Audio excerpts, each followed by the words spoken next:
신약 성경 190페이지 사도행전 2장 42절입니다. 제가 먼저 읽고 한 절이기 때문에 우리 성도님들이 또 다시 한번 합독으로 봉독하겠습니다. 그들이 사도의 가르침을 받아 서로 교제하고 떡을 떼며 오로지 기도하기를 힘쓰니라. 그들이 사도의 가르침을 받아 서로 교제하고 떡을 떼며 오로지 기도하기를 힘쓰니라. 아멘. 네. 서로 교제하란 제목으로 목사님 말씀 전해 주십니다. 네, 우리 옆에 좌우에 계신 분들하고 인사 나누겠습니다. 참 좋은 날입니다. 잘 오셨습니다. 정말 오늘 좋은 날이죠. 네. 그동안에 산불 때문에 마음고생들을 많이 하셨는데 비가 와가지고 완전히 산불 걱정 안 해도 되게끔 해주셨습니다. 사람이 그 불 끄느라고 미군 헬기까지 동원해가면서 얼마나 많은 사람들이 수고했습니까? 그중에 소방관들도 순직하기도 하고 그러면서 불길이 잡히지 않았던 부분도 한번 비가 그냥 내리니까 그냥 일시에 다 그냥 정리가 되어버렸어요. 사람이 하는 일과 하나님 하는 일의 차이인 줄 압니다. 참 우리가 힘쓰고 애쓰는 것은 정말 진짜 우리의 모든 젖먹던 힘까지 다 쏟아내가지고 진력을 다 쏟아도 될똥말똥 불길이 잡힐 똥말똥 그랬는데 하나님이 약간만 비를 살짝만 내렸는데 문제가 완전히 해결되더라. 인생의 문제도 그런 줄 믿으시기를 바랍니다. 오늘 우리 교회 야유회를 맞이하여 어떤 말씀을 나눌까 생각하다가 오늘 사도행전 2장 41절, 42절 말씀을 본문으로 잡았습니다. 그들이 사도의 가르침을 받아 서로 교제하고 떡을 떼며 오로지 기도하기를 힘쓰니라.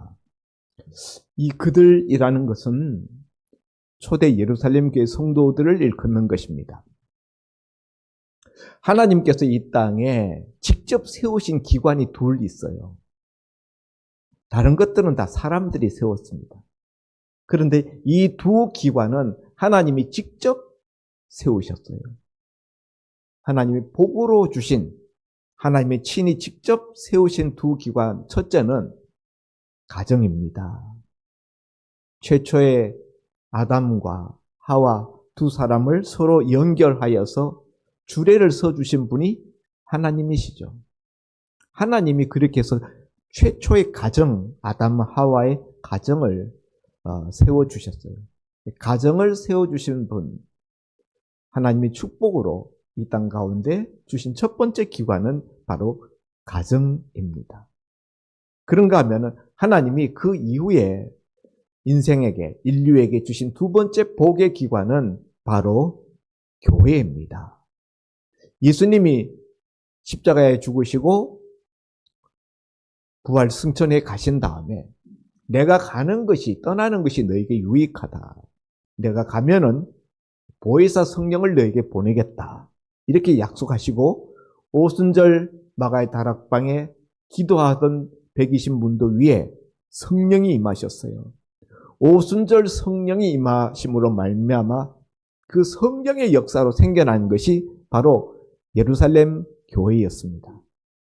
오늘 우리 읽은 본문 바로 앞에 보면은 41절에 그 말을 받은 사람들은 세례를 받으며 이 날에 성도의 수, 신도의 수가 3,000이나 더하더라.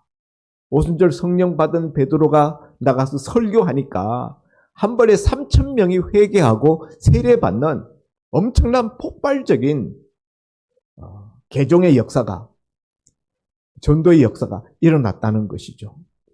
그렇게 오순절 성령으로 말미암아 생겨난 첫 번째 교회가 바로 예루살렘 교회였습니다. 오늘 본문은 그 예루살렘 교회 성도들이 어떤 생활을 하였는가 하는 것을 본문 마지막 절까지 47절까지 쭉 말씀하고 있습니다. 46절에도 보면 날마다 마음을 같이하여 성전에 모이기를 힘쓰고 집에서 떡을 떼며 기쁨과 순전한 마음으로 음식을 먹고, 이런 말씀이 나오는데요. 초대교회 성도들의 모든 부분을 다 지금 이야기할 시간은 안 돼요. 그래서 오늘 우리는 서로 교제하라 하는 제목으로 오늘 42절, 그들이 사도의 가르침을 받아 서로 교제하고 떡을 떼며, 이 부분만 우리가 생각해 보고자 합니다. 하나님이 최초에 예루살렘 교회를 만들어 주셨는데, 예루살렘 교회는 사실 큰 가정이다, 이렇게 말해도 과언이 아닙니다. 하나님이 에덴 동산에 아담 하와의 가정을 만들어 주셨듯이 하나님의 복의 기관으로 그렇게 이 땅 위에 에덴 동산에 최초의 복의 기관을 주셨는데, 예루살렘에 하나님이 그 복된 가정을 더 뻥튀기 하셔서 세워주신 것이 바로 예루살렘 교회다. 교회는 큰 가정과 같은 성격을 띠고 있다, 이렇게 생각하시면 되겠습니다. 그런데 이 예루살렘 교회에 어떤 모습이 있었는가 하는 거죠. 그들이 하루에 3,000명씩 이렇게 회개하고 교회 안에 들어왔는데, 성도들이 어떤 생활을 하고 있었는가? 첫째, 사도의 가르침을 받았다. 사도라는 것은 예수님의 제자들을 말하는 거죠. 12제자 중에 가룟 유다가 죽고 나머지 제자들이 예루살렘 교회를 이끌고 있었는데, 그 교회 안에 들어온 성도들에게 하나님의 말씀을 가르쳤다. 이 사도의 가르침을 받아. 사도라는 이 단어는 복수예요. 반면에 가르침을 받아 할 때 가르침이라는 이 단어는 단수입니다. 그러니까 흔히 이제 캐리그마라고 이야기하는 복음, 초대교회 성도들의 신앙을 요약해 놓은, 사도들의 가르침을 엑기스로 요약해 놓은 그 진리, 그 여러 가지가 아니에요. 그 단수, 그것을 가르쳤다. 그 가르친 내용은 크게 보면은 예수님의 말씀과 행적, 예수님의 행적, 예수님의 말씀, 그리고 구약 성경. 그런데 유대교에서 믿는 그 구약 성경과는 달리 구약의 말씀을 예수님의 신약적인 빛 속에서 재해석한 그 말씀들을 가르쳤다. 이것이 사도들이 가르친 내용입니다. 좋은 교회는요, 하나님의 진리가 진리대로 선포되는 교회가 좋은 교회예요. 오늘날 교회는 많은데 하나님의 말씀이 정말 하나님의 음성으로 선포되는 교회가 얼마나 많으냐. 너무나 많은 강단에서 하나님의 말씀 아닌 것들이 섞여서 선포되고 있다. 정치 문제 같은 것들 강단에서, 그 정치 이야기를 강단에서 하시는 목사님들이 많아요. 그거는 이 땅의 문제예요. 하나님의 순수한 말씀을 다 듣기에도 부족한데 세상 이야기를 가지고 설교의 대부분을 그냥 시간 보내는 거, 저는 너무 아까워요. 초대교회 예루살렘 교회에서는 하나님의 말씀을 사도들이 가르쳤다. 그 시대에도 그 시대의 이슈가 얼마나 많았겠습니까? 당시 로마 황제의 지배를 받고 있는 팔레스타인 지역은 다 식민 통치를 받고 있던 지역이 있지 않습니까? 로마 군대가 들어와서 다 점령하고 그 사람들이 세금 다 걷어가고, 우리 일제 식민 통치 받았던 시대와 똑같은 거예요. 오늘 우리나라가 겪는 뭐 대통령 어쩌고 저쩌고 하는 문제와는 비교할 수 없는 나라를 빼앗긴 그런 심각한 상황 속에 있었지만은 사도들은 하나님의 말씀을 가르치는데 진력했습니다. 그리고 하나님의 말씀이 그렇게 선포되는 교회였을 뿐만 아니라 그 말씀을 진지하게 듣고 그 말씀을 배우려고 하는 성도들로 가득했다는 거예요. 좋은 교회는 하나님의 말씀이 말씀대로 선포되는 교회일 뿐만 아니라 그 말씀을 진지하게 받아들이려고 배우려고 하는 성도들이 많은 교회, 그 교회가 좋은 교회입니다. 여러분들은 말씀을 얼마나 진지하게 배우려는 마음을 가지고 있습니까? 우리 교회에서 성경 공부 프로그램을 한번 시작해 보려고 했더니 두 사람의 손들다. 세 사람인가요? 예, 세 사람의 손들은. 말로는 아멘 그러는데요. 정말 성경을 진지하게 공부할 마음이 있느냐? 시간을 낼 수 있느냐? 시간을 내겠느냐? 그러면은 다들 뒤로 물러갑니다. 그런데 초대 예루살렘 교회 성도들은 매일같이 모였어요. 매일같이 모여서 떡을 떼고 말씀을 배우고 말씀을 나누고, 그래서 예루살렘 교회가 좋은 교회다 라고 이야기하는 겁니다. 교회사 2000년 역사에서 교회들이, 신학자들이 늘 후렴처럼 외치던 경구가 있습니다. 표가 있습니다. 초대교회로 돌아가자 라는 표예요. 초대교회로 돌아가자. 초대교회라 그러면은 예루살렘 교회가 대표적이고 안디옥 교회가 대표적이에요.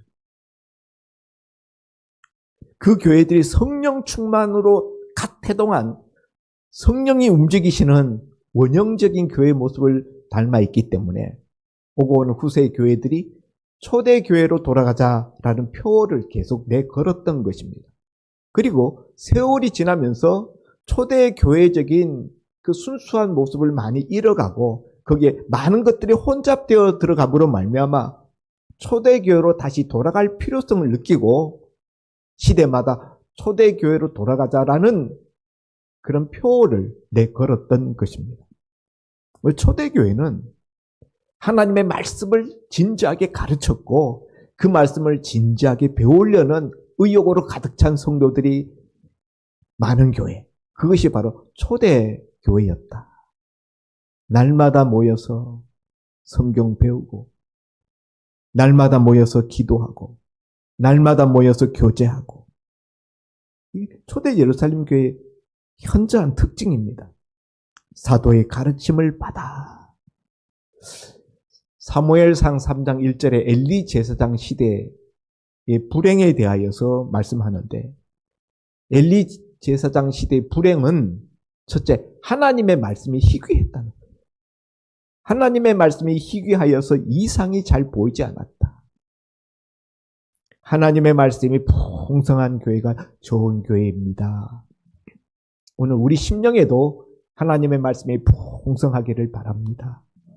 그리하여서 시냇물가에 심기운 나무와 같이 시절을 철을 따라 열매를 맺는, 가물어도 이파리가 마르지 않고 사시사철 푸른 시냇물가에 심기운 나무 같은 그런 심령, 그것은 바로 하나님의 말씀의 시냇물가에 뿌리를 깊이 뻗고 있는 심령이다. 그렇게 말할 수가 있는 것입니다. 두 번째, 초대 예루살렘 교회가 좋은 교회, 아름다운 교회, 우리가 사모하는 교회인 이유는 사도의 가르침을 받아, 두 번째, 서로 교제하고 떡을 떼며. 물론 여기 이제 떡을 떼며라는 이 부분은 예수님의 성만찬, 주님의 십자가의 죽으심, 피 흘리심을, 그것을 묵상하는 성만찬적인 떡입니다.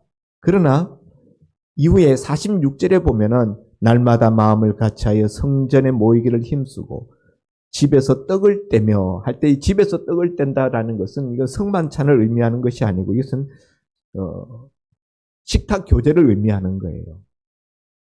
그래서 집에서 소그룹으로 모여서 서로 식사를 하는 그 모습을 말하는 겁니다. 그래서 서로 교제하며 말씀의 가르침을 받아, 사도의 가르침을 받아 서로 교제했다. 그래서 오늘 설교 제목이 서로 교제하라. 굉장히 어떻게 보면 굉장히 세속적인 이야기처럼 들리는데 이 교제는 세속적인 그런 교제를 하라는 뜻이 아니고 영적인 교제를 나누라 하는 뜻입니다. 초대 예루살렘 교회 성도들은 그 당시에 건물 교회가 없었어요. AD 서기 300년 될 때까지는 오늘날과 같은 이렇게 공식적인 예배당 건물이 있는 교회당이 없었습니다. 왜냐하면 그 시기에는 계속 핍박을 받으면서 교회가 뻗어나가던 시대였기 때문에 공식적인 건물 교회가 없었어요. 그러면 어떻게 예배드리고 어떻게 모였느냐? 가정에서 모였어요. 가정에서. 가정교회입니다. 오늘 좀 큰 가정에서 모여서 예배드리고 또 거기서 다 못 모이면은 갈라지는 거예요. 또 다른 가정에 구역 나누듯이 그렇게 해서 다른 곳에서 이런 작은 소규모 단위의 가정교회들로 교회가 증식되어져 가고 있었다. 그래서 가정에서 모여서 성만찬적인 떡도 떼지만은 음식도 같이 나누는 거예요. 우리 교회도 예배 마치고 난 다음에 매달 첫 번째 주일은 전교인 식사, 그리고 나머지 주에는 간식. 간식이라도 웬만큼 그냥 요기가 됩니다. 국수도 먹고 김밥도 먹고 이런저런 떡볶이도 먹고 이렇게 매주마다 간식을 바꿔가면서 우리가 정식 식사 아닌 교제할 수 있는 그런 장을 마련하고 있지 않습니까? 서로 교제가 풍성했던 교회, 그것이 예루살렘 교회, 초대 교회의 모습이었다 하는 것입니다. 교회가 굳이 이렇게 교제가 필요한가? 모여서 예배 드리고 하나님 앞에 헌금 드리고 그리고 가면 되는 것 아닌가? 이렇게 생각할 수 있는데 초대 예루살렘 교회는 그렇지 않았다는 거예요. 교회를 예배 공동체로만 생각해서는 안 된다. 물론 예배가 교회가 가지고 있는 가장 큰 중요한 사명이죠. 책무이죠. 그러나 수직적으로 하나님과의 관계를 맺는 것 못지않게 중요한 것이 수평적인 성도와 성도와의 관계입니다. 이 성도와 성도 간의 수평적인 관계를 맺어주는 것이 뭐냐? 그게 교제예요. 교제. 그런데 이 교제를 가장 원활하게 해주는 방법이 뭐냐? 어떻게 하면 교제를 잘 할 수 있을까? 가장 쉬운 방법은 같이 식사하는 거예요. 여러분이 누군가와 교제를 나누고 싶다.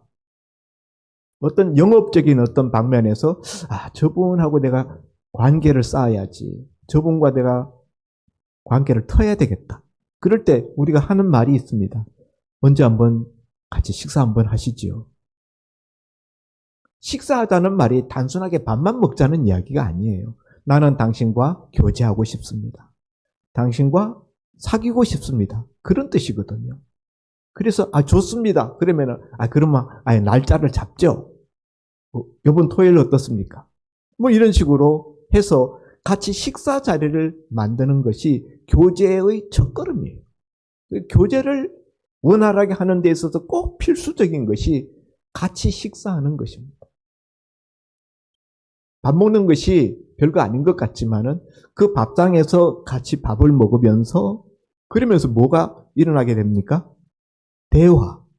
대화가요. 그냥 밥만 먹나요? 밥 먹으면서 대화가 이루어지잖아요. 대화가 이루어지면서 상대방이 어떤 사람인지 알게 되고 그 사람이 어떤 형편에 있는지 알게 되고 그 사람의 관심사가 무엇인지 알게 되고 그 사람 속에 있는 마음의 고통이 뭔지도 알게 되고 그러면서 서로를 알아가고 서로를 나눌 수 있게 되는 것입니다.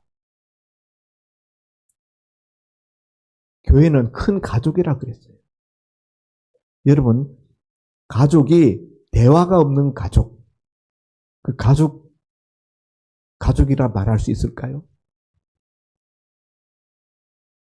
1년이 가도 말 한마디 안 하는 가족, 그 가족이라고 할 수 없죠. 가족은 무슨 이야기든지 다 나눌 수 있는 곳. 그것이 바로 가정이고 가족입니다. 교회는 큰 가족이다 라고 말씀드렸는데, 그러려면은 교회 안에 가족과 같은 그런 끈끈한 교제의 관계가 정립이 되어야 된다 하는 것입니다. 하나님이 우리에게 축복하기 위해서 두 기관, 가정이라는 기관과 교회라는 기관, 두 기관을 주셨다고 그랬는데, 이 축복으로 주신 두 기관을 축복으로 누리지 못하는 사람들이 참 많습니다. 가정이 천국의 모형으로 주셨는데 천국의 모형이 아니라 지옥의 모형이 되어 있는 그런 이 세상 가정들이 얼마나 많은지요. 믿지 않는 사람들은 그렇다 하고, 믿는 사람들 중에도 그런 현실을, 참 하나님이 보시면 얼마나 마음 아파하실까.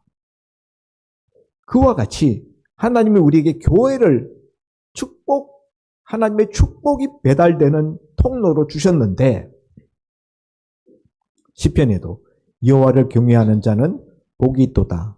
시온에서 여호와께서 주시는 복을 받을지라. 이렇게 시편에도 기록되어 있는데, 시온이 바로 교회입니다. 하나님은 교회를 통하여 복을 주시는데, 그 교회의 복됨을 제대로 누리지 못하는 교인들이 참 많다. 교회의 복됨을 누리지 못하는 가장 큰 이유는 제대로 된 교제가 이루어지지 않기 때문에. 아까 처음 하나님의 말씀을 제대로 듣지 못하면은 교회의 복을 잃어버리는 것이요. 두 번째로, 친밀한 성도 간의 교제가 이루어지지 못하면은 하나님이 주신 중요한 복을, 교회를 주신 복을 잃어버리는 것이다 하는 것이죠. 하나님이 우리에게 복을 주시기 위해서 가정 그리고 교회를 주셨다면은 우리는 이 받은 가정과 교회를 통하여서 하나님이 우리에게 주시고자 하는 그 복을 다 받아 누려야 됩니다. 그 복을 누리라고 우리에게 준 거예요. 그런데 그 복을 누릴 줄 몰라서 못 누린다면은 하나님이 얼마나 답답해 하시고, 또 복을 누리지 못하는 그 당사자는 얼마나 불행한 사람입니까? 복되라고 주셨는데 그걸 누리면 되는데 누릴 줄 몰라서 못 누리는 거예요. 그런 부분에 있어서, 교회에 해당되는 부분에 있어서 중요한 성도들이 기억해야 될 부분은 바로 서로 교제하는 복입니다. 오늘 우리 전교인 야유회를 가는데, 여러분들 중에는 야유회 같은 거는 같이 안 가도 돼. 뭐 꼭 그렇게 교회에서 예산 들여서 그런 행사를 해야 되나? 예배 잘 드리면 되지. 이렇게 단순하게 생각하실 수도 있는데 그렇지 않습니다. 우리가 주일마다 모여서, 전에는 코로나 전에 매주마다 전교인 식사를 했는데 지금은 이제 한 달에 한 번만 하고 나머지는 간식으로 합니다만, 간식을 매주마다 나누기로 결정한 이유가 어디에 있습니까? 코로나 시대 때 설교 마치고 예배 마치고 흩어지니까 서로 만나서 대화할 시간이 없어요. 서로 문안을 물어볼 시간도 없더라고. 예배 마치면은 그냥 썰물처럼 쫙 5분 이내에 다 빠져나가요. 그래서 이래서는 교회가 교제가 너무 없어져서 안 되겠다 해서 한 달에 한 번씩은 우리가 무조건 전교인 식사를 하고, 나머지 주일에는 우리가 간식이라도 나누자 했던 것입니다. 얼마나 간식 우리 나눔을 하고 난 다음에 우리 교제가 풍성해지지 않았습니까? 또 간식을 하니까 성도님들이 돌아가면서 가끔씩 이렇게 본인들이 뭐 이렇게 남는 거 있으면 갖고 오고, 뭐 남는 거 없어도 본인이 마음을 써서 식사 간식거리를 제공하시고, 분위기가 얼마나 좋아지는지. 정말 그때 그 결정은 정말 잘한 결정이라고 생각되어집니다. 그걸 해야 되나 말아야 되나, 또 성도들이 수고로워지니까 그런 거 장만하고 어쨌든 끝나면 또 설거지도 해야 되고 나이들도 자꾸 많아지는데 이렇게 번거롭게 만드는 거 아닌가 했지만은 그런 부분이 있지만은 얻는 유익이 더 커요. 그래서 그때 그 결정은 참 잘했다라는 생각이에요. 식사를 그렇게 하게 한 것이 잘된 일이듯이 야유회 가는 것 역시 우리에게 필요한 일입니다. 어떤 점에서요? 수평적인 성도와의 관계를 친밀하게 하는, 교제를 친밀하게 한다는 점에 있어서 매우 필요한 일이다 하는 것이죠. 그래서 우리 교회는 개척 초창기 때부터 야유회를 매년 갔습니다. 사실 최근 10년 전까지만 하더라도 우리가 봄, 가을로 갔어요. 봄에도 가고 가을에도 가고 그랬는데 교회가 좀 이제 커지니까 이 봄, 가을로 두 번씩 가려니까 상당히 좀 버겁더라고요.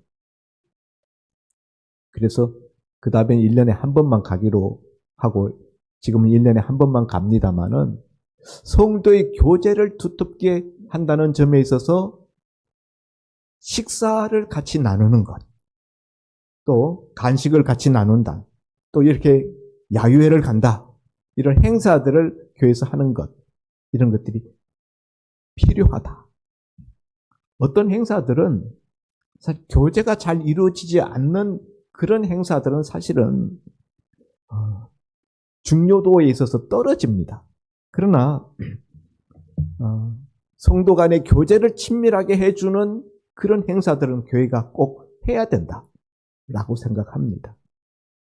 자, 교회는 첫째, 세례받은 성도들이 모인 공동체예요. 그런 점에서 세례 공동체라고 말할 수가 있습니다. 그런가 하면은 물 세례만 받은 공동체가 아니라 성령 세례를 받은, 오순절날 성령 세례 받은 그 사람들이 중심이 되어서 세워진 예루살렘 교회는 또한 성령 공동체이기도 했던 것입니다. 오늘날도 마찬가지예요. 아무도 예수를 성령으로 말미암지 않고는 주라고 고백할 수 없다. 고린도전서 12장 3절. 성령 공동체예요. 교회는 하나님의 영으로 하나 되어 있는. 그래서 우리는 예수님이라는 그 본체 대신 예수님의 한 부분들입니다. 교회는 예수님의 몸이잖아요. 몸된 예수님의, 머리 되신 예수님의 그 부분 한 기관이 바로 우리 교회요, 우리 성도들이다. 다 연결되어 있어요. 핏줄로 연결되어 있고 신경으로 연결되어 있고. 그건 무슨 말입니까? 서로 유기적으로 작동한다는 거예요. 그 유기적인 작동은 서로 교제하면서 작동하는 거예요. 우리 몸이 얼마나 유기적으로 작동합니까? 발끝에 조그만 가시가 하나 들어도 우리 온몸이 고통받아요. 우리 온몸이 다 느낍니다. 교회는 예수님의 몸된 교회, 그 몸의 한 부분 지체들로 유기적으로 연결되어 있다. 그런 점에서 성도의 교제라는 것이 얼마나 중요하고 필요한 일인지 몰라요. 교제가 없으면은 누가 그냥 어떤 형편에 있는지, 얼마나 괴로운지, 어떤 기도 제목이 있는지 몰라. 교회가 너무 크면은 좋지 않아요. 왜냐하면 서로가 서로를 모르기 때문에. 어떤 큰 교회는 보니까 교회에서 한 성도가 너무 고통스러운 일로 인해서 자살해서 죽는데 그 구역에서 그 성도들이 그렇게 죽을 지경으로 고통당하는 것을 아무도 모르더라고요. 내가 그 이야기를 듣고 충격을 받았어요. 아니, 그럴 수가 있냐고. 뭐가 잘못된 거예요? 교제가 이루어지지 않았다. 여러분, 우리가 세상 뜨면은 우리 장례식장에 누가 올 것 같습니까? 내가 죽으면 내 장례식 때 누가 올 것 같아요? 물론 내 가까운 가족들, 친인척들이 오겠지만 그 외에 우리 성도들이 거기 갑니다. 이 자리에 앉아있는, 내 옆에 앉아있는 그 성도들이 내 장례식장에 와요. 뿐만 아니라 이 땅에 있는 친인척들은 심지어 내 가족조차도 천국에 나와 같이 못 가는 가족들도 있을 수 있어요. 예수 안 믿으면. 그렇지만은 내 옆에 앉아있는 성도들은 하나님 나라에까지 같이 가서 한 가족으로 영원토록 삽니다. 이게 우리의 서로의 위치고 서로의 관계입니다. 얼마나 축복된 관계인지 또 얼마나 소중한 관계인지 그걸 우리가 잃어버려서는 안 됩니다. 오늘 우리가 신정호수를 가는데요. 우리 여기도 벌써 벚꽃이 폈어요. 앞마당에. 좀 살짝 덜 폈는데 거기 가면은 벚꽃이 활짝 폈을 줄 믿습니다. 예. 벚꽃 구경하시면서 신정호수 그 둘레길, 데크길을 잘 만들어 놨어요. 둘러보시다가 다리가 아프시고 혹은 바람이 불어서 날씨가 좀 쌀쌀하다 싶으신 분들은 커피숍에 들어가셔서 커피 마시라고 저희가 커피값을 다 배당합니다. 예. 참 좋은 교회죠. 예. 그리고 이제 관광버스 여러분 앉으시면은 통북천 천변에 관광버스가 이제 와서 대기합니다. 10시 반에 출발하게 되어 있는데요. 타시면은 버스 안에서 조편성을 하려고 그럽니다. 그러니까 우리 장로님들이 중심이 돼가지고 우리 사모하고 같이 이제 조편성을 할 텐데 몇 사람씩 이렇게 조를 묶고 조장을 세울 거예요. 그리고 조장에게 커피값을 다 일괄 지불합니다. 오늘 아산 신정호수 가서 다니실 때에는 반드시 조별로 같이 묶음으로 다녀야 돼요. 그러니까 내가 꼭 이 사람하고 같이 다니고 싶다 할 때는 미리 이야기하세요. 조편성할 때 나는 이 사람하고 꼭 같이 다니겠습니다. 그럼 그렇게 조를 짜줍니다. 나는 다리가 불편해가지고 걷는 거 잘 못해요. 그러신 분은 가자마자 우리가 12시에 식사 예약이 돼 있고요. 한정식으로, 그리고 뷔페식 한정식입니다. 아주 푸짐하게 그냥, 숯불 돼지불고기? 예. 돼지불고기인가? 소불고기인가? 돼지불고기인가요? 거기다 고등어 구이 뭐 해서 뭐 반찬 여러 가지 많이 나오는데요. 마음껏 갖다 먹으셔도 돼요. 뷔페식이니까 몇 번을 갖다 드셔도 괜찮습니다. 가격도 꽤 비쌉니다. 마음껏 드시고 12시에 우리가 2층 룸 전체를 다 예약했어요. 전망도 좋습니다. 뷰가 호수가 바로 옆으로 내려다 보이는데요. 식사 다 드시고 난 다음에 나는 걷는 게 불편해요. 그런 분은 바로 옆에 커피숍으로 가시면 돼요. 커피숍이 옆에 굉장히 큽니다. 그리고 커피숍들이 굉장히 많아요. 그러니까 그 이제 조장하고 의논해서 여러분이 얼마나 걷다가 커피숍에 갈 건지는 조별로 결정하시면 되겠습니다. 뭐 자전거 타시기를 원하시는 분들은 거기 가면 자전거 대여도 할 수 있는 걸로 알고 있습니다. 어쨌든 조편성에서 조 단위로 움직이시라. 그리고 그렇게 커피 값까지 제공해 드리는 이유는 교제하라는 거예요. 교제. 식사 같이 하는 거, 커피 같이 마시는 거 다 교제하기 위해서예요. 교제하는 사람들이 가져야 될 첫 번째 자세는요, 서로 다가가려고 하는 자세가 필요합니다. 내 옆에 사람들, 나와 같이 같은 조로 묶인 사람들한테 다가가려고 해야 돼요. 그러면 어떻게 됩니까? 말을 걸어야죠. 말을. 같이 조로 묶여놨는데 성난 사람처럼 이래가지고 말 한마디 안 하고 그러면은 오늘의 즐거움을 스스로 다 발로 차버리는 겁니다. 여러분이 옆에 분들하고 친절히 대하시고 서로 다가가려고 그러고 오늘 보면 여기 본문에도 서로 교제하고 서로 교제는 뭘로 합니까? 말로 해요. 말로. 네? 말로 교제. 그러니까 말을 서로 해야 돼요. 근데 어떤 사람은 혼자 말을 다 독식합니다. 자기 혼자 이 자리 전세 낸 것처럼 자기 혼자 그러면은 상대방 말할 기회가 없어요. 그런 사람 만나면 기분 나빠요. 무슨 자기가 혼자 이 자리 전세 냈나? 그래서 배려해야 돼요.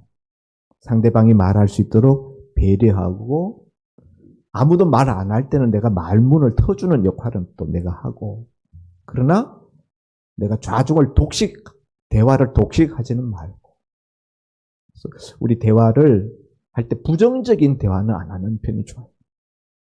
제가 남의 비방하는 거, 남 흉보는 거 그런 이야기는 하지 마시고 또 정치 이야기 하고 싶겠지만은 하지 마시고 네, 정치 이야기 하지 마시고 아시겠죠?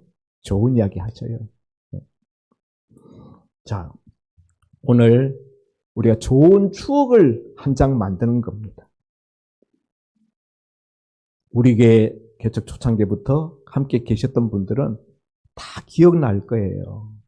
운하교회에 여러분이 출석할 수 없을 때 나이 많아져서 더 이상 내가 교회에 나올 수 없다 할 때도 지난 세월을 뒤돌아보면은 우리 교회가 같이 야외에 갔었던 장소들 다 생각날 거예요. 대청 때 몇 번이나 갔죠. 예? 문경세제 또 아산 영인산 용봉산 안성 드림랜드 작년에 갔습니다만 참 여러 군데 우리가 그냥 많은 데 다녀왔어요. 이번에 우리가 신정호수까지 가게 되는데 날짜 누가 잡았는지 아마 가서 보면 벚꽃이 아마 참 예쁘게 폈을 거예요. 하나님이 주신 이 복된 기회, 성도의 교제, 이 기회를 놓치지 마시고 마음껏 누릴 수 있는 오늘이 되실 수 있기를 주의 이름으로 축원드립니다.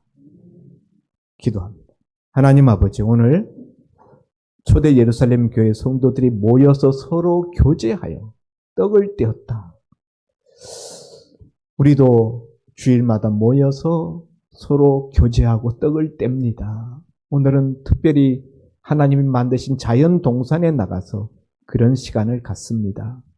오늘 서로 간에 성도 간에 더 친밀하게 다가가지고 서로를 더 이해할 수 있는 시간이 되게 하시고 좋은 아름다운 추억이 만들어지는 시간이 되게 하여 주옵소서. 예수님 이름으로 기도하옵나이다. 아멘. 다 같이 찬송가 335장 부르면서 봉헌 드리겠습니다. 그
하나님 아버지, 오늘도 우리가 하나님 앞에 먼저 예배 드리고 또 전 교회인 서로 교제할 수 있는 야유의 장을 마련해 주신 것을 감사합니다.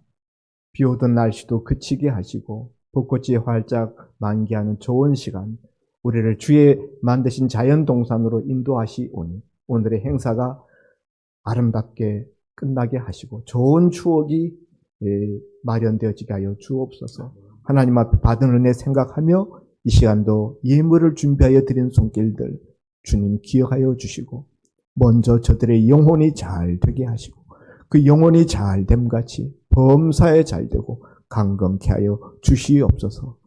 그리하여 그 손으로 그 발로 무슨 일을 도모할 때 주의 의로운 오른손이 함께하여 형통케 하시고 하나님의 역사가 이루어지게 하여 주옵소서. 이 예물 주의 손에 올려드립니다.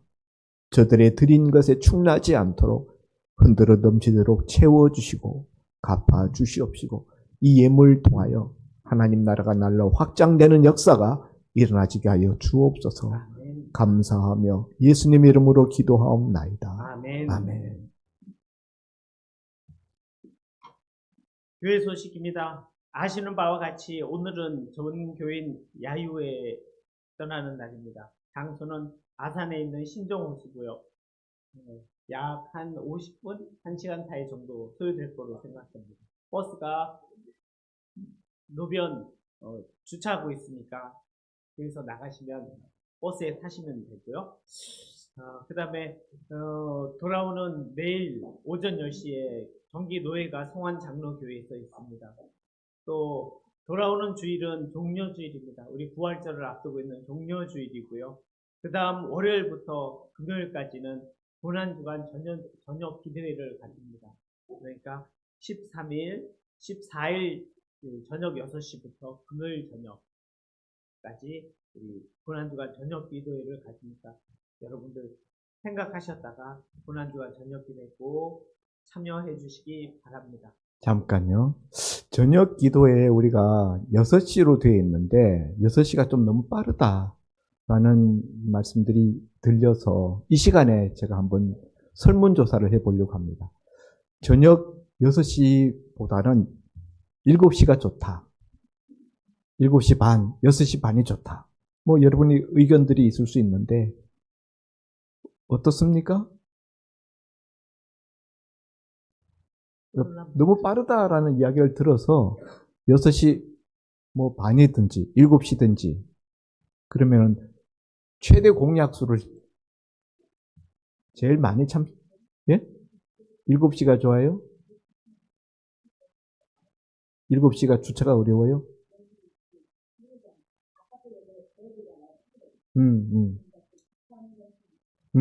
평일에는 6시 전에는 딱지 되게 되는데 6시 이후는 괜찮거든요. 8시에요. 8시? 네. 주차 단속은 8시, 저녁 8시 이후는 프리고요. 어차피 이제 아파트로 들어가야 됩니다. 아, 그런가요? 네. 8시 전에. 어쨌든 우리가 여기 나와서 기도에 참석하기에 제일 많이 나올 수 있는 적당한 시간, 최대 공약수를 잡아야 되는데 퇴근하시는 분들도 있고 하시니까 7시면 일반적일 것 같아요. 7시? 예. 7시 이해 없습니까? 예. 그러면은 저녁 기도회는 한 주간 매일 저녁 7시에 드리는 걸로 그렇게 앞으로 다시 광고 내겠습니다. 그리고 오늘 저녁 예배는 없습니다. 오늘 행사 관계로, 야유회 관계로 저녁 예배 없다라는 거 기억해 주시면 감사하겠습니다. 네, 다 같이 일어나셔서 502장 1절 통영 부름에 윤준호 목사님 축도로 예배를 마칩니다.